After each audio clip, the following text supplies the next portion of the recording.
मायावती असल कथा कहीदेले मुख्य अतिथि।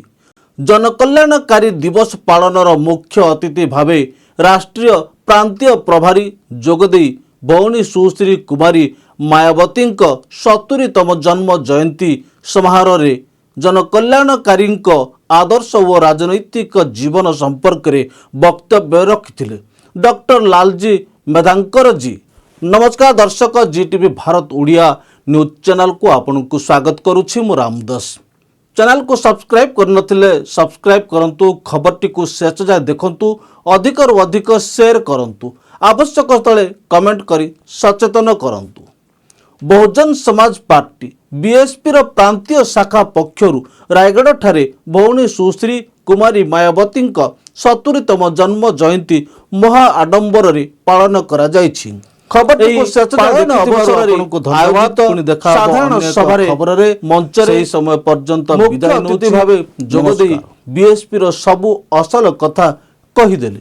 कौन कहिले आसंतु सुनिबा। उत्तर प्रदेश जैसे बड़े सूबे की मुख्यमंत्री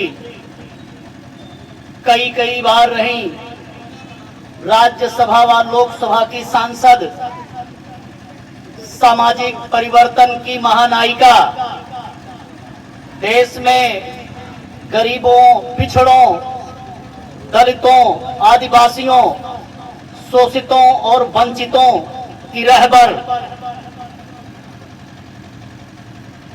हमारे हक अधिकार की लड़ाई लड़ने वाली आयरन लेडी, देश की समस्त जनता का कल्याण करने वाली जन कल्याणकारी परम आदरणीय बहन कुमारी मायावती जी को आज रायगढ़ जोन के इस मंच के माध्यम से उड़ीसा प्रदेश की ओर से, अपनी ओर से, उड़ीसा प्रदेश की यूनिट की ओर से परम आदरणीय बहन जी को उनके 70वें जन्मदिन की हार्दिक बधाई देता हूं। उड़ीसा प्रदेश की जनता के साथ साथ इस मंच के माध्यम से देश की समस्त जनता को, खासकर बहुजन समाज के नौजवानों को, युवाओं को, छात्रों को, बुजुर्गों को, महिलाओं को, इन सभी तबके के, सभी उम्र के, सभी एज ग्रुप के लोगों को बहन जी के जन्मदिन की बधाई देता हूं, उन्हें मंगल कामना देता हूं। सम्मानित साथियों, आज हम लोग माननीय बहन जी का 70वां जन्मदिन मना रहे हैं। मेरे स्पीच करने में, बोलने में भाषा की समस्या हो सकती है, इसलिए क्योंकि इस बड़ी सभा में जहां हजारों लोग आज रायगढ़ के इस मैदान में उपस्थित हैं, उसमें हमारे दलित समाज के भाई और बहन हैं, तो मुझे लगता है कहीं उससे ज्यादा संख्या में हमारे आदिवासी समाज के भाई बहन इसमें उपस्थित हैं। गांव देहात से, दूर से चल करके आए हैं, इसलिए मुझे बहन जी का संदेश कहने में, बहन जी के जीवन संघर्ष पर चर्चा करने में थोड़ा संकोच हो रहा है कि मेरी भाषा आप लोग कितनी समझ पाएंगे। मैं निवेदन करूंगा, आप समझने का प्रयास करेंगे। विधानसभा किसी भी प्रदेश में जो तैयार जिले हैं, उनसे किसी भी मामले में कमजोर नहीं है। आपकी ये ताकत, आपकी ये भीड़ ये बता रही है कि आपका ये जिला, आपका जोन किसी भी मामले में कमजोर नहीं है। जब ये कमजोर नहीं है, आप बड़ी ताकत में तैयार हो रहे हैं। हमारी बहन जी ने एक तरफ शेड्यूल्ड कास्ट के साथी को प्रदेश का अध्यक्ष बनाया है, तो वहीं पर आदिवासी समाज से, एसटी समाज से संबंधित जितेंद्र जकासिका को बहन जी ने प्रदेश का कोऑर्डिनेटर बनाया है। ये जो बैलेंस है,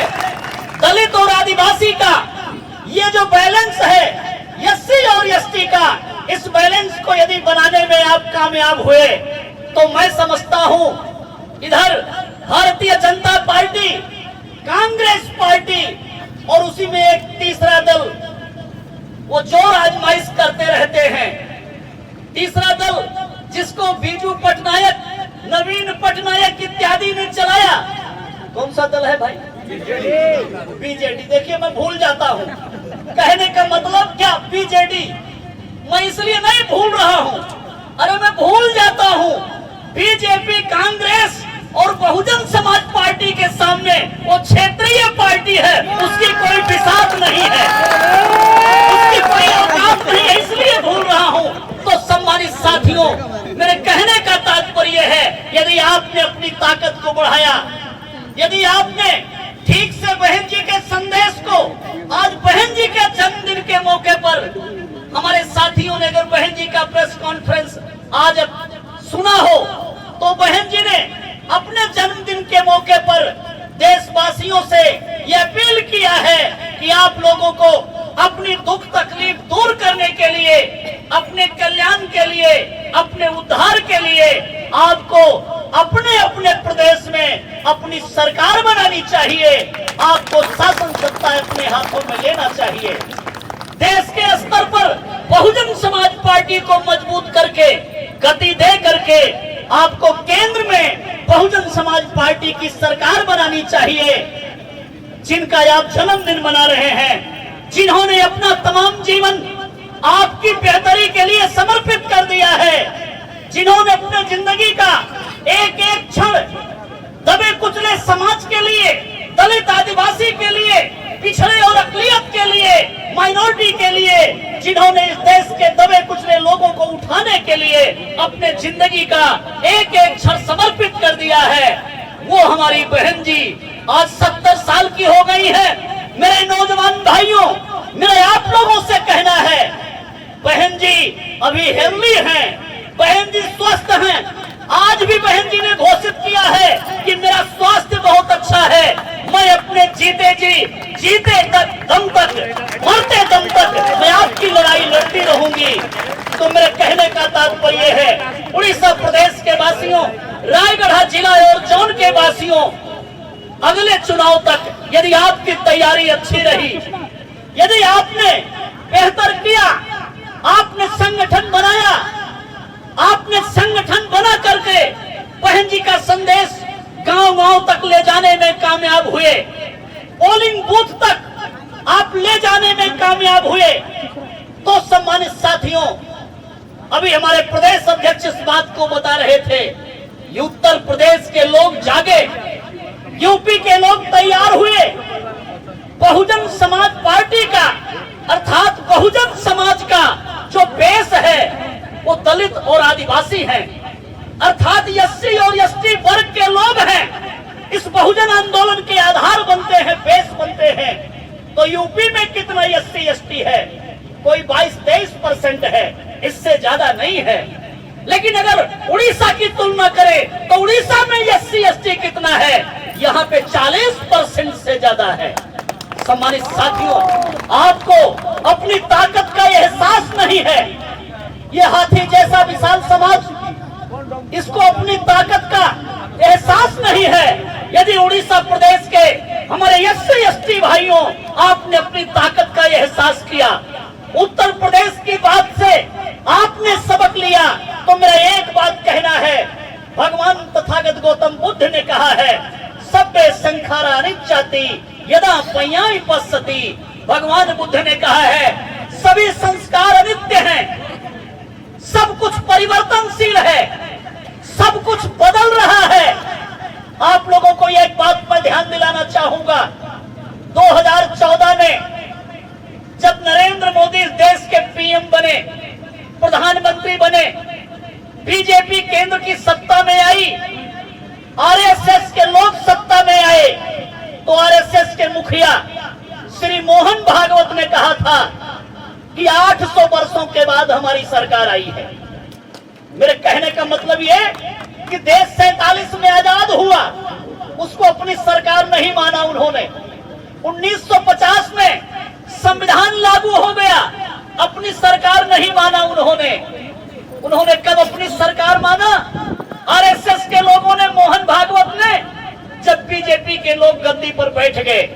बात मैं ये कहना चाहता हूं, अरे जिन्होंने 800 साल संघर्ष किया, 1-2 साल नहीं, 800 साल संघर्ष किया होगा कि ये बीजेपी की सरकार आ जाए, ये हिंदुत्ववादियों की सरकार आ जाए। 800 साल संघर्ष किया। तो मेरा आप लोगों से कहना है, जिनसे लड़ना है उन्हीं से सबक ले लीजिए। बहुजन समाज पार्टी को बने हुए सम्मानित साथियों, बहुजन समाज पार्टी को बने हुए सम्मानित साथियों, 40 साल से ऊपर हो गए हैं। आपकी लड़ाई अभी 800 साल की तो नहीं हुई है। कैसे आप होपलेस हो रहे हैं? आपकी लड़ाई 100 साल की भी नहीं हुई है, कैसे आप होपलेस हो रहे हैं? सम्मानित साथियों, आपकी लड़ाई तो मात्र लगभग 40 वर्षों की हुई है। और अगर हम 1995 में बहुजन समाज पार्टी की पहली बार बहन जी मुख्यमंत्री बनी थी, अगर 1995 को मान ले तो भी 25 गया है, कोई 30 साल हुआ है। आप लोग लड़ना नहीं बंद करना है, संघर्ष करना नहीं बंद करना है। इन 30 वर्षों में सब कुछ परिवर्तनशील है, सब बदलेगा। जो अभी तक नहीं हुआ है उड़ीसा में, वो उड़ीसा में हो सकता है, ये मैं आपको विश्वास दिला रहा हूँ। जो उड़ीसा में नहीं हुआ है वो उड़ीसा में हो सकता है। अभी 19 दिसंबर को हमारे 10 साथी बहन जी से मिलने के लिए उड़ीसा से गए थे। इस मंच पर वो साथी लोग कुआला जी मौजूद हैं, इस मंच पर हमारे प्रदेश अध्यक्ष सुनीता बीडिका जी मौजूद हैं, जितेंद्र जकासिका जी मौजूद हैं, ये चारों साथी, हलवा जी मौजूद हैं। ये बहन जी से मिल करके आए हैं। मुझे लगता है उड़ीसा और बंगाल वालों की बहन जी ने पहले तो तारीफ नहीं की थी, इन 30 वर्षों में पहले तो तारीफ नहीं की थी, लेकिन अभी 19 दिसंबर को जब उड़ीसा से 10 लोग गए हैं और बहन जी से मुलाकात करके आए हैं, तो बहन जी ने राष्ट्रीय मीटिंग में उड़ीसा और बंगाल की प्रशंसा किया है, तारीफ किया है। बहन जी ने कहा कि देखो, जब से ये डॉक्टर मेधांकर को मैंने लगाया है, हमारी उड़ीसा और बंगाल में भी कितनी बात बढ़ गई है कि उड़ीसा से भी लोग मुझे मिलने आने लगे हैं। सम्मानित साथियों, बंधुओं, मेरा आप लोगों का कहना है, आपका काम फिर से स्टार्ट हुआ है, फिर से आपका काम आगे बढ़ा है। इसलिए आपको अपनी जज्बात को और आगे बढ़ाना होगा, आपको नई धारणा विकास करना होगा। बहन जी के आह्वान को मान करके सम्मानित साथियों, उड़ीसा प्रदेश के गांव-गांव में बहन जी की बात को लेकर के जाना होगा, बहन जी की आवाज को कस्बे-कस्बे तक लेकर के जाना होगा और जाकर के बहन जी के त्याग और समर्पण को बताना होगा। और ये बताना होगा कि बाबा साहेब डॉक्टर अंबेडकर ने कहा था, ये बीएसपी कैसे बनी? ये कांशीराम जी ने और बहन जी ने बीएसपी किस लिए बनाई? वाई बहुजन समाज पार्टी, क्यों बनी बहुजन समाज पार्टी? बाबा साहेब डॉक्टर अंबेडकर ने आपको बहुत सारी ताकतें दिया। बाबा साहेब डॉक्टर अंबेडकर ने जीवन पर्यंत संघर्ष करके आपको शिक्षा की शक्ति दिया, आपको पढ़ाई लिखाई की ताकत दिया। बाबा साहेब डॉक्टर अंबेडकर ने संविधान बना करके आपको पढ़ाई लिखाई की शक्ति बाबा साहेब डॉक्टर अंबेडकर ने दिया। पढ़ाई लिखाई आप कर जाएं तो दूसरी शक्ति दिया बाबा साहेब डॉक्टर अंबेडकर ने, आरक्षण का प्रावधान करके आपको नौकरी पाने की शक्ति दिया, पावर ऑफ रिजर्वेशन दिया बाबा साहेब डॉक्टर अंबेडकर ने। हजारों वर्षों से हमारे ऊपर जुर्म अत्याचार होता रहा, हमारी बहन बेटियों की इज्जत लूटी जाती रही, हमारा राजपाट छीन लिया गया, हमारा ही देश हमसे छीन लिया गया। हमारे आदिवासी समाज के भाई, आज आप जो जंगली कहलाते हैं, आज आप जो अनाथ के जैसे रहते हैं, क्या इस उड़ीसा प्रदेश में, इस झारखंड प्रदेश में, क्या आर्यावर्त में रहने वाले जो पश्चिम से होकर के चल करके आए, मुट्ठी भर आर्यन लोग, मुट्ठी भर ब्राह्मण और क्षत्रिय लोग, क्या उन लोगों ने यहाँ पर शासन किया है? मेरे आदिवासी भाइयों, मेरा आप लोगों से कहना है, आप यहाँ के राजा रहे हैं, आप यहाँ के शासक रहे हैं, ये देश आपका रहा है, ये प्रदेश आपका रहा है, ये देश और प्रदेश आपसे छीना, दुश्मनों ने आपसे छीना, आपको गुलाम बनाया, आपका जमीन जायदाद ले लिया, वो बाबा साहेब डॉक्टर अंबेडकर ने जुर्म जाति से निजात दिलाने के लिए आपको पावर ऑफ जस्टिस दिया, न्याय मांगने की शक्ति दिया। आप कोर्ट कचहरी में जाके आवाज उठा सकते हैं, आप एसपी डीएम के यहाँ आवाज उठा सकते हैं। ये व्यवस्था किसने दिया? ये बाबा साहेब डॉक्टर बी.आर. अंबेडकर ने दिया। सम्मानित साथियों, पहली शक्ति शिक्षा की शक्ति दिया, दूसरी शक्ति नौकरी करने की शक्ति दिया, तीसरी शक्ति न्याय मांगने की शक्ति दिया, चौथी शक्ति बाबा साहेब डॉक्टर अंबेडकर ने अपने धर्म, अपने मजहब के अनुसार अपनी बात रखने का आपको पावर ऑफ रिलीजन दिया, पावर ऑफ कल्चर दिया, आपके धर्म और संस्कृति की शक्ति दिया बाबा साहेब डॉक्टर अंबेडकर ने। बाबा साहेब डॉक्टर अंबेडकर ने इन चारों शक्तियों को जिस शक्ति से चलाया जाता है, ऑपरेट किया जाता है, वो पांचवी शक्ति दिया। कौन सी शक्ति दिया बाबा साहेब डॉक्टर अंबेडकर ने? बाबा साहेब डॉक्टर अंबेडकर ने आपको पावर ऑफ वोट दिया, आपको पावर ऑफ पॉलिटिक्स दिया, आपको राजनीति करने की शक्ति दिया। सम्मानित साथियों, आप एमपी, एमएलए, मिनिस्टर बन सके, मुख्यमंत्री बन सके, ये शक्ति बाबा साहेब डॉक्टर अंबेडकर ने दिया। तो बाबा साहेब डॉक्टर अंबेडकर ने कहा था, मेरे दबे कुचले समाज के लोगों, जाओ अपनी दीवारों पर लिख लो। बाबा साहेब डॉक्टर अंबेडकर ने कहा था, मेरे दबे कुचले समाज के लोगों, बहुजन समाज के लोगों, जाओ अपनी दीवारों पर लिख लो कि तुम्हें इस देश का हुक्मरान समाज बनना है, इस देश का मालिक बनना है, इस देश के तख्तो ताज को अपने हाथ में लेना है। ये बाबा साहेब डॉक्टर अंबेडकर ने कहा था। बाबा साहेब डॉक्टर अंबेडकर ने ये उंगली का इशारा किया था। अंग्रेजी में बाबा साहेब ने लिखा, मैं उसका हिंदी बताता हूँ, आप उड़ीसा उड़िया में आप लोग चेंज कर लेना उसे। ये उंगली का इशारा बाबा साहेब डॉक्टर अंबेडकर ने किया। क्या उंगली का इशारा किया? Capture the temple of power, capture the temple of power. सत्ता के मंदिर पर कब्जा कर लो, अर्थात देश की पार्लियामेंट पर और उड़ीसा के विधानसभा पे कब्जा कर लो। ये बाबा साहेब डॉक्टर अंबेडकर ने दिया। धन्य हो मान्यवर कांसीराम जी, धन्य हो बहन कुमारी मायावती जी। अगर ये दोनों महान शख्सियत नहीं आते हमारे बीच में, ये पैदा नहीं होते, तो कौन ये बहुजन समाज पार्टी बनाता? कौन राजनीति सिखाता? कौन आपको पावर लेने के लिए कहता? सम्मानित साथियों, कौन आपको ये ताकत देता? सम्मानित साथियों, माननीय कांसीराम साहब ने बाम से बनाया। कब बनाया? 1978 में बनाया। DS4 बनाया। कब बनाया? 1981 में बनाया। बहुजन समाज पार्टी बनाया। कब बनाया? 1984 में बनाया। मेरा आप लोगों से सवाल है, तमाम हमारे तथाकथित नए नए अम्बेडकरवादी पैदा हुए हैं और वो कांसीरामवादी भी कहलाते हैं। मैं भी कांसीराम कोई कहता है और कोई कहता है आजाद समाज पार्टी और ब्रैकेट में लिखता है कांसीराम। ये नए नए अम्बेडकरवादी, नए नए कांसीरामवादी पैदा हो गए हैं। श्री नरेंद्र मोदी भी कहते हैं कि मैं बाबा साहेब का सबसे बड़ा भक्त हूं। ये सब कंफ्यूज करने की कोशिश करते हैं, गुमराह करने की कोशिश करते हैं। अरे कोई कोई तो कहते हैं कि कांसीराम साहब थे तो बात थी, लेकिन बहन जी रास्ते से भटक गई, अब बहन जी वो नहीं कर रही है।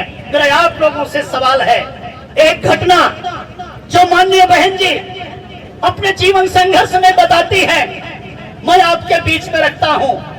घटना 1977 की है, जब बहन जी ने बीए किया था, बीएड किया था, आईएएस बनने की तैयारी कर रही थी, कलेक्टर बनने के लिए नौकरी की तैयारी कर रही थी बहन जी।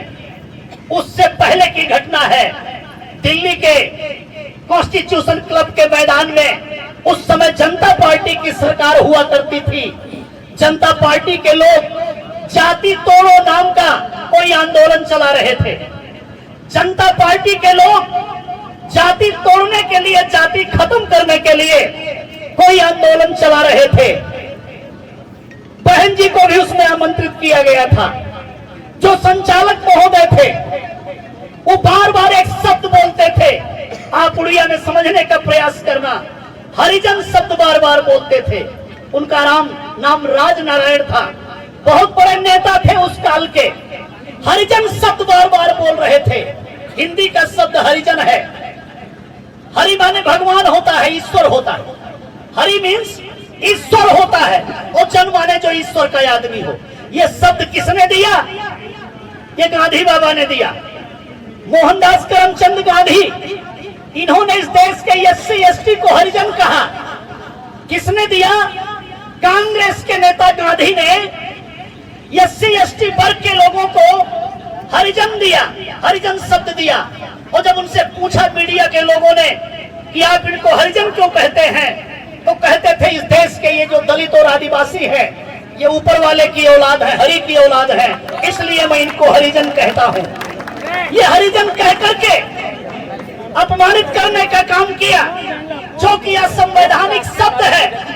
1977 में बहन जी जब यंग एज की थी, राजनारायण की उस सभा में थी, बहन जी खड़ी हो गई और बहन जी ने कहा कि बाबा साहेब डॉक्टर अंबेडकर ने अनुसूचित जाति, अनुसूचित जनजाति वर्ड का इस्तेमाल किया है, एससी और एसटी शब्द का इस्तेमाल किया है। ये हमें बार बार हरिजन क्यों कह रहे हैं?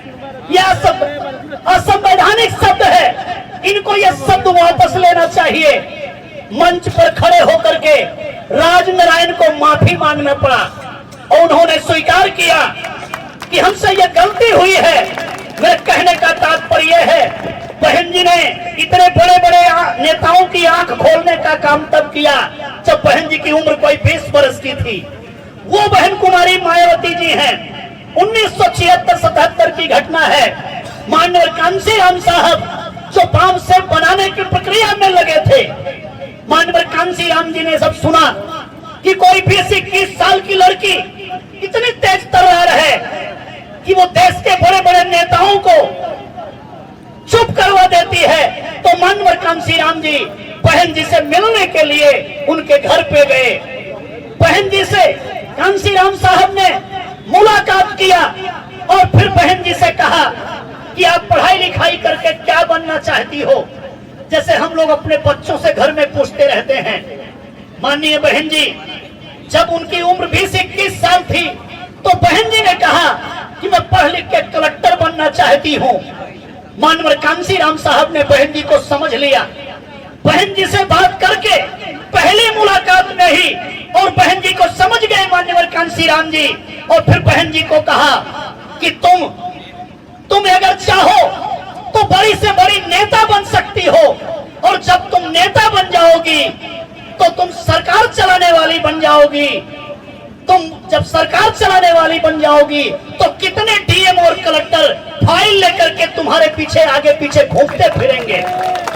ये बात बहन जी को समझाई कांशीराम जी ने और बहन जी को समझ में आ गई। तब से लेकर के बहन जी इस मूवमेंट में लगातार कांशीराम जी के साथ काम कर रही हैं। मैंने ये कहानी किस लिए सुनाई है? लोग अलग अलग परिप्रेक्ष्य में सुनाते हैं। मेरे सुनाने का भाव ये है कि 77 में बहन जी तैयार कांशीराम साहब के साथ होली, और बाम सेब कब बनी है? 1978 में बनी है। मेरे कहने का तात्पर्य है कि उस बाम सेब को बनाने में अगर कांशीराम साहब का योगदान है तो वहां पर बहन जी की भी उपस्थिति है। वो बाम सेब बहन जी ने भी बनाया है। सम्मानित साथियों, 3 साल के बाद जब DS4 बनाया तो वहां भी बहन जी उपस्थित हैं। मेरे कहने का तात्पर्य है कि अगर माननीय कांशीराम जी ने DS4 बनाया तो साथ में बहन कुमारी मायावती जी भी रही हैं। बहन जी ने भी DS4 बनाने में अपना योगदान दिया है। 1984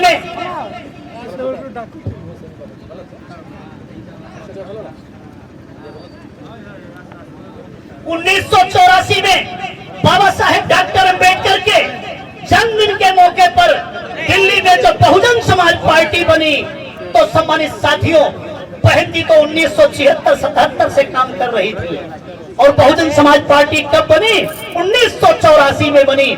मेरे कहने का तात्पर्य है कि माननीय कांशीराम साहब से कदम मिलाकर चली बहुजन समाज पार्टी को बनाने में अगर माननीय कांशीराम साहब हैं तो साथ में बहन कुमारी मायावती जी भी हैं। इसीलिए एक घटना और ओबीसी समाज के लोग भी इधर भारी संख्या में रहते हैं। इसलिए मैं याद दिलाना चाहूंगा, अरे 22.5% रिजर्वेशन SC/ST को है तो 27% रिजर्वेशन ओबीसी वालों को है, ओबीसी वालों को है। मुझे जानकारी दिया हमारे साथियों ने कि इधर ओबीसी का रिजर्वेशन लागू नहीं है। उड़ीसा में ओबीसी का रिजर्वेशन लागू नहीं है। कोई SC, कोई सूची एक बनाई है, क्या बोलते हैं भाई, SC/BC कोई सूची तो बनाई है, लेकिन उसके तहत रिजर्वेशन नहीं है। इस पूरे देश में पिछड़े समाज को रिजर्वेशन दिलवाने का काम किसने किया? माननीय कांसी राम जी ने PSP बनाने के बाद 84 से लेकर के 90 तक 6 साल पूरे देश में संघर्ष किया। PP सिंह की सरकार थी, जनता दल की सरकार थी। ऐसे समय में बहन जी सांसद बन गई थी। 1989 में 1989 में बहन जी सांसद बन गई थी। 3 सांसद जीते थे। माननीय कांसी राम जी ने कहा कि हम PP सिंह की सरकार को समर्थन देंगे, 3 शर्त पर समर्थन देंगे। कौन सी 3 शर्त पर? पहली शर्त ये कि बाबा साहेब डॉक्टर अंबेडकर को भारत रत्न का सम्मान दिया जाए। दूसरी शर्त ये कि लाल कृष्ण आडवाणी कोई रथ यात्रा लेकर निकले थे, पूरे देश में आतंक फैलाए हुए थे, तो कांसीराम जी ने कहा कि जनता दल की सरकार को उनकी ये यात्रा रोकनी पड़ेगी। और तीसरी शर्त कि मंडल कमीशन की रिपोर्ट जिससे पिछड़े समाज को आरक्षण मिलना है, ये आपको इस देश में लागू करना पड़ेगा। सम्मानित साथियों, दिल्ली के वोट क्लब के मैदान पे 48 दिन तक रैली हुई पिछड़े समाज का रिजर्वेशन लागू करने के लिए। 48 डेज तक, 48 दिनों तक कांसीराम जी ने रैली किया बाहर, और बहन कुमारी मायावती जी ने सदन का BSP का नेता होते हुए 3 सांसद मात्र थे, बहन जी ने पार्लियामेंट के अंदर संघर्ष किया। PP सिंह सरकार के खिलाफ नारा लगाया गया कि मंडल कमीशन की रिपोर्ट लागू करो वरना कुर्सी खाली करो, पिछड़ों का आरक्षण लागू करो, रिजर्वेशन लागू करो वरना कुर्सी खाली करो। पिछड़े समाज को अगस्त में, सम्मानित साथियों, 1990 में 27% रिजर्वेशन मिला। मिलना तो 52% था, लेकिन उन लोगों ने आधा काट लिया, मात्र 27% दिया। मेरे कहने का तात्पर्य यह है कि बहन जी के जीवन संघर्ष पे चर्चा हम लोग कर रहे हैं, तो वो बहन जी जिन्होंने हरिजन शब्द से हमें अपमानित करने पर आवाज उठाया, जिन्होंने माननीय कांसीराम जी के साथ कदम से कदम मिलाकर चला, बहन जी ने अपनी टीचर थी नौकरी छोड़ी और फुल टाइमर बन करके शादी विवाह न करने का फैसला लिया बहन जी ने। और 1989 में जब बहन जी सांसद बनी तो पिछड़े समाज के लोगों का आरक्षण लागू करवाया बहन जी ने। सम्मानित साथियों, ये हमारी बहन जी त्याग की प्रतिमूर्ति है, उनको लोग जिंदा देवी कहते हैं। आज बहन जी के जन्मदिन के मौके पर आपको जिंदा देवी के रहते हुए अपनी बात बनाने के लिए संकल्प लेना होगा। सम्मानित साथियों, आपको शपथ लेना होगा कि उड़ीसा प्रदेश में भी हम बहुजन समाज पार्टी को मजबूत करके दलित और आदिवासी दोनों का आधार बना करके बाबा साहेब डॉक्टर अंबेडकर ने जो उंगली का इशारा किया है संसद की ओर, विधानसभा की ओर, बाबा साहेब डॉक्टर अंबेडकर के सपने को पूरा करने के लिए माननीय कांसीराम जी ने अपनी 72 साल की जिंदगी लगा दिया। माननीय कांसीराम जी के सपने को पूरा करने के लिए आपको बहन जी के हाथों को मजबूत करना होगा, आपको बहन जी के हाथों को मजबूत करना होगा, बहन जी को अपना नेता मानना होगा, और नेता मान करके आपको अपनी राजनीतिक पार्टी आपको मजबूत करनी होगी। सम्मानित साथियों, उधर भुवनेश्वर में हमारे साथियों ने हमें धौलगिरी दिखाया, धौलीगिरी दिखाया, हमें साथियों ने ललितगिरी, खंडगिरी दिखाया। और जब ये हमने स्मारक देखा तो ये समझ में आया कि ये जो उड़ीसा प्रदेश था इसमें महान सम्राट अशोक के बहुत सारे शिलालेख हैं, महान सम्राट अशोक की बहुत सारी धरोहर है। सम्राट अशोक ने देश के कोने कोने में, सिर्फ उड़ीसा में ही नहीं, बिहार में भी,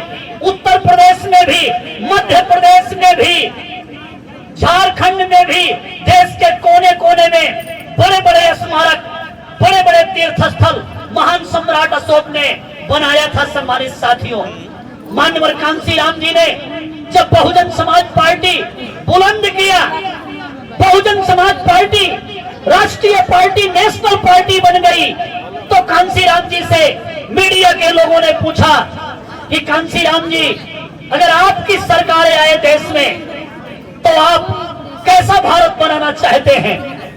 आप कैसा भारत बनाना चाहते हैं? आपके सपनों का भारत कैसा होगा? आपका ड्रीम इंडिया क्या होगा? आपके सपनों का भारत क्या होगा? तो माननीय कांशीराम जी ने कहा, मेरे सपनों का भारत सम्राट अशोक का भारत होगा। कांशीराम जी ने कहा, मेरे सपनों का भारत सम्राट अशोक का भारत होगा।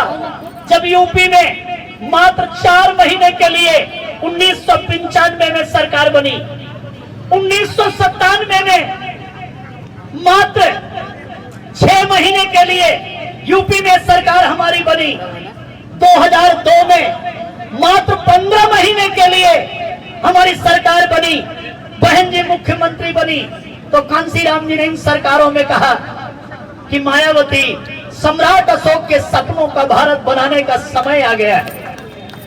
सम्राट अशोक के सपनों का भारत बनाने का समय आ गया है। पूरे देश में सरकार नहीं बनी थी, उत्तर प्रदेश में बनी थी। सम्मानित साथियों, माननीय बहन जी ने यूपी में सम्राट अशोक के तर्ज पर बड़े बड़े स्मारक बनवाए। बहन जी ने कभी लखनऊ जाइए, कभी नोएडा जाइए, कभी कानपुर जाइए, कभी आप यूपी के बड़े शहरों में जाएंगे तो सम्राट अशोक का भारत देखने को मिलेगा। कैसा भारत बनाया, बड़े बड़े स्मारक बनाए, बड़े बड़े स्थल बनाए बहन जी ने। बहन जी ने परिवर्तन चौक बनाया, बहन जी ने बौद्ध विहार शांति उपवन बनाया, बहन जी ने माननीय कांशीराम जी स्मारक बनाया, बहन जी ने माननीय कांशीराम जी इको गार्डन बनाया। कई किलोमीटर की दूरी में बहन जी ने बाबा साहेब डॉक्टर के नाम से स्मारक बनाया। बहन जी ने बहुजन प्रेरणा केंद्र बनाया। बहन जी ने नोएडा में राष्ट्रीय दलित प्रेरणा केंद्र बनाया। बहन जी ने दिल्ली में भी बहुजन प्रेरणा केंद्र बनाया। इतने बड़े बड़े स्मारक, ये धरोहर बनाया है बहुजन समाज के लिए, आदिवासी समाज के लिए। देश का कोई मुख्यमंत्री नहीं हुआ, कोई शासक नहीं हुआ, आदिवासी समाज में जन्मे बिरसा मुंडा को जिसने सम्मान दिया हो, आप जाके यूपी भर में देख लीजिए। जहां भी बहन जी ने गौतम बुद्ध की प्रतिमा लगाई है, कबीर रविदास की प्रतिमा लगाई है, स्टैचू लगाई है, फूले साहू और बाबा साहेब की प्रतिमा लगाई है, वहीं पर बहन कुमारी मायावती जी ने आदिवासी समाज में जन्मे बिरसा मुंडा के भी प्रतिमा लगाने का काम किया है। मेरे आदिवासी समाज के भाइयों, ये बड़े बड़े स्मारक बहन जी ने बनाया। बहन जी ने और क्या किया? अरे 23 जिले बनाए उत्तर प्रदेश में, 23 नवीन डिस्ट्रिक्ट नूतन जिले बनाए बहन जी ने। उनका नाम लेना चाहूंगा, क्या नाम रखा है, कभी चर्चा करना। बहुत सांसद विधायक इधर आते होंगे, मीनिंग नहीं जान पाएंगे जो बहन जी ने यूपी जैसे बड़े सूबे में देशवासियों के लिए एक मिसाल कायम करने का काम किया है। क्या बनाया? 23 जिलों का नाम लेता हूं सम्मानित साथियों। बहन जी ने भगवान गौतम बुद्ध नगर जिले का निर्माण किया। बहन जी ने बुद्ध की मां के नाम पर महामाया नगर जिले का निर्माण किया। बहन जी ने पंचशील नगर जिला बनाया। बहन जी ने भीम नगर जिला बनाया। करके इधर भी आपको अपना इतिहास बनाना चाहिए, इधर भी आपको अपना इतिहास बनाना चाहिए, अपने लिए आपको काम करना चाहिए। अभी तक तो आप बीजू पटनायक, नवीन पटनायक के लिए काम करते रहे, कभी आप कांग्रेस पार्टी के लिए काम करते रहे, कभी आप आज बीजेपी के लिए उनके मतदाता बने हुए हो, बीजेपी के लिए काम करते हो। मेरा आप लोगों से कहना है, माननीय बहन जी के जन्मदिन के मौके पर आपको संकल्प लेना चाहिए कि आपको गैरों के लिए काम नहीं करना है, आपको अपने लिए काम करना है, अपने उद्धार के लिए काम करना है, अपने बच्चों को राजपाट देने के लिए काम करना चाहिए। आने वाली पीढ़ी के लोग, हमारे बच्चे शासन सत्ता के मालिक बने, वो कठपुतली न बने, वो गुलाम न बने। वो किसी का जूता चप्पल उठाने वाले न बने, ताकतवर बने। आपको इसका आज बहन जी के 70वें जन्मदिन के मौके पर आपको इसका संकल्प लेना चाहिए। सम्मानित साथियों, यूपी में एक नारा पूरे देश में लगाया था, जो जमीन सरकारी है वो जमीन हमारी है। ये नारा हमारे कार्यकर्ताओं ने रणसी राम जी के जमाने में लगाया था, जो जमीन सरकारी है वो जमीन हमारी है।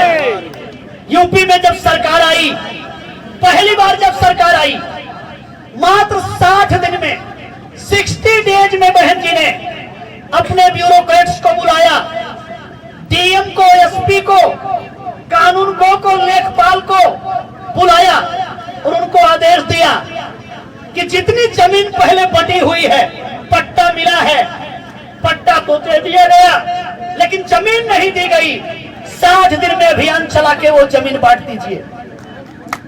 40 साल देश को आजाद हो गया और किसी ने ऐसा काम नहीं किया था। मात्र 60 दिन में बहन कुमारी मायावती जी ने, जो बेजमीन लोग थे, जिनके पास लैंड नहीं थी, 1,67,000 एकड़ जमीन गरीबों में बांटने का काम किया बहन जी ने।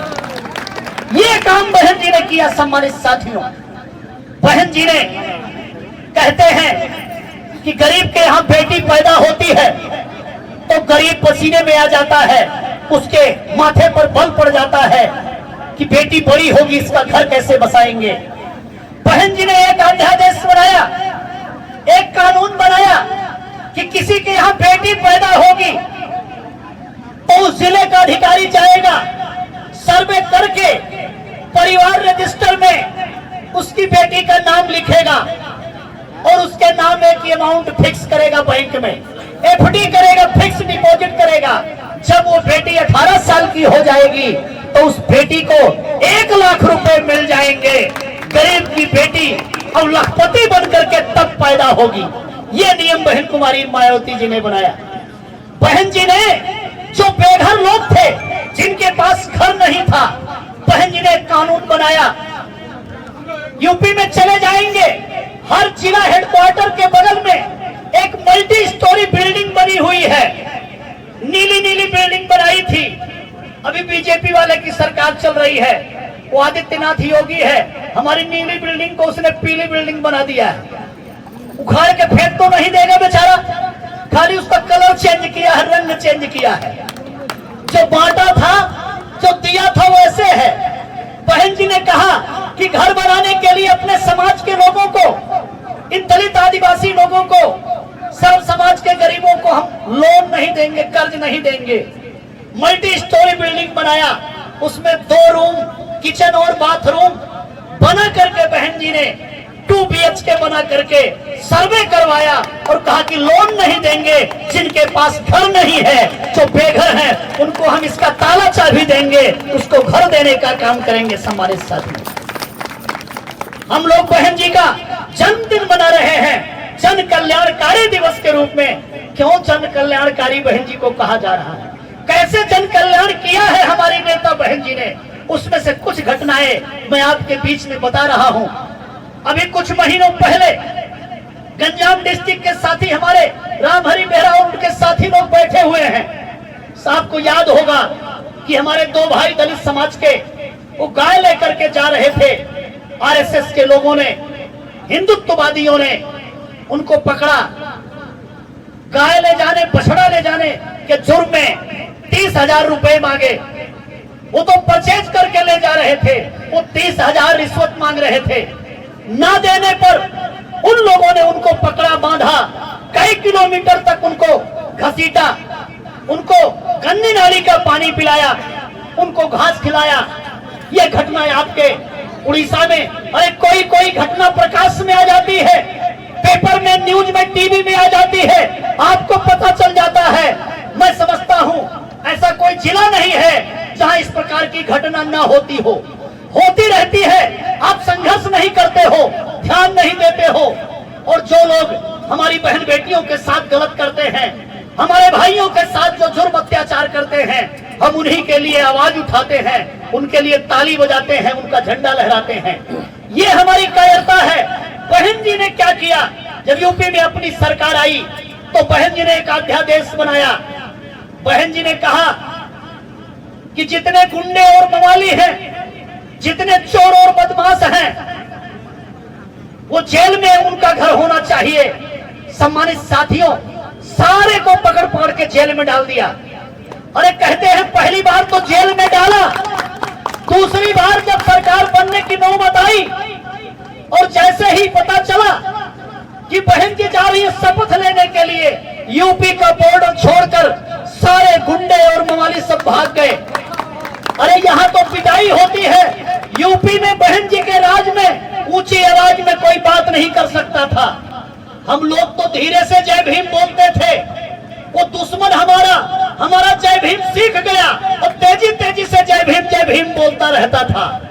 कहने का मतलब जुर्म और अत्याचार खत्म किया, कानून द्वारा कानून का राज स्थापित किया बहन जी ने, लॉ ऑर्डर की ऐसी मिसाल कायम किया बहन जी ने कि पूरे देश में उसका कोई सानी नहीं मिलेगा, उसका कोई कंपैरिजन नहीं मिलेगा। सम्मानित साथियों, ये बहन जी ने इतने सारे काम किए हैं। मैं अगर बहन जी के काम को गिनाऊं तो बहन जी ने अभी आज 21वां वॉल्यूम पब्लिश किया है अपने जन्मदिन पर। आप टीवी में देखे होंगे, इतना मोटा मोटा किताब बहन जी छापती हैं, 21 छाप चुकी हैं। साल भर जो काम करती हैं, जो लिखती हैं, जो आदेश देती हैं, आवाज उठाती हैं, उसको बहन जी पब्लिश करती हैं। साल भर में अपने जन्मदिन के मौके पर छापती है बहन जी। अब वो इतना मोटा मोटा 1000 पेज का 21 वॉल्यूम है, तो यहाँ से इतना ऊंचा हो जाएगा। ये डॉक्टर मेधांकर उतने 21 वॉल्यूम को 1 घंटे में कैसे बता पाएगा?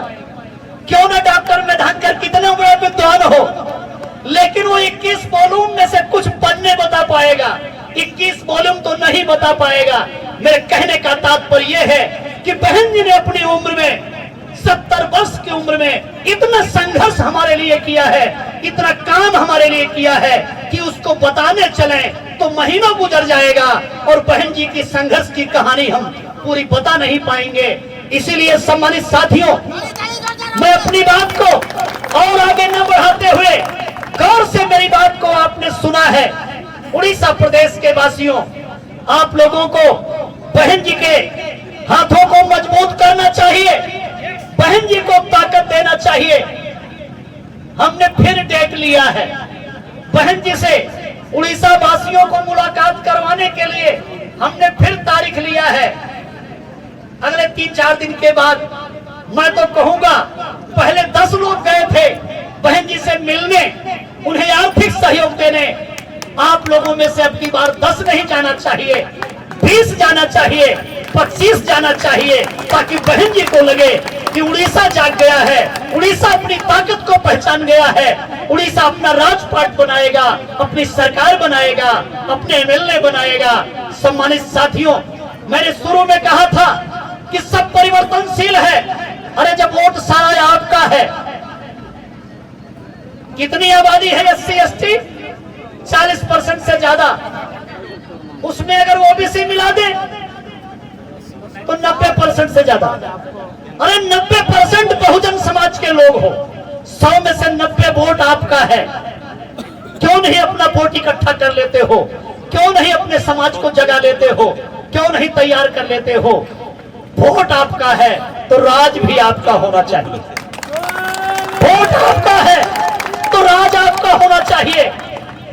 मैं अपनी बात को आगे न बढ़ाते हुए, मेरा हिंदी में नारा आप लोग लगा पाएंगे, उड़ीसा वासी की नहीं लगा पाएंगे, फिर भी मैं नारा लगाता हूं। नारा लगा के अपनी बात को मैं खत्म करूंगा और आपसे उम्मीद करूंगा कि आज बहन जी के जन्मदिन पे यही बहन जी को सम्मान होगा, श्रद्धा होगा, यही बहन जी को बधाई देना होगा जन्मदिन का, कि हम उड़ीसा वासी अपनी तैयारी करके आने वाले समय में अपना एमएलए जितवाएंगे, अपना एमपी जितवाएंगे।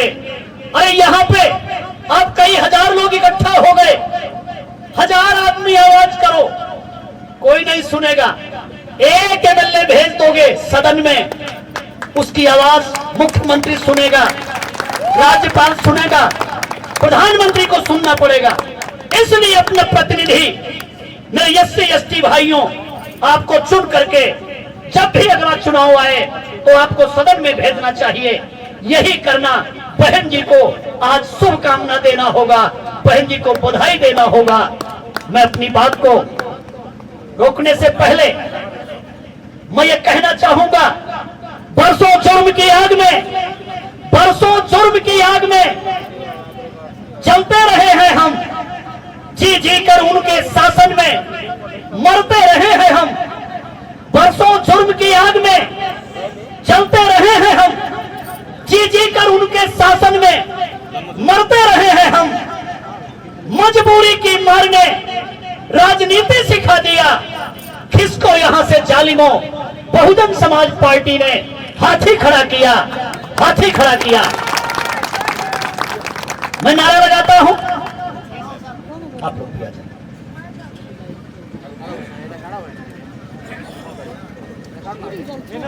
वोट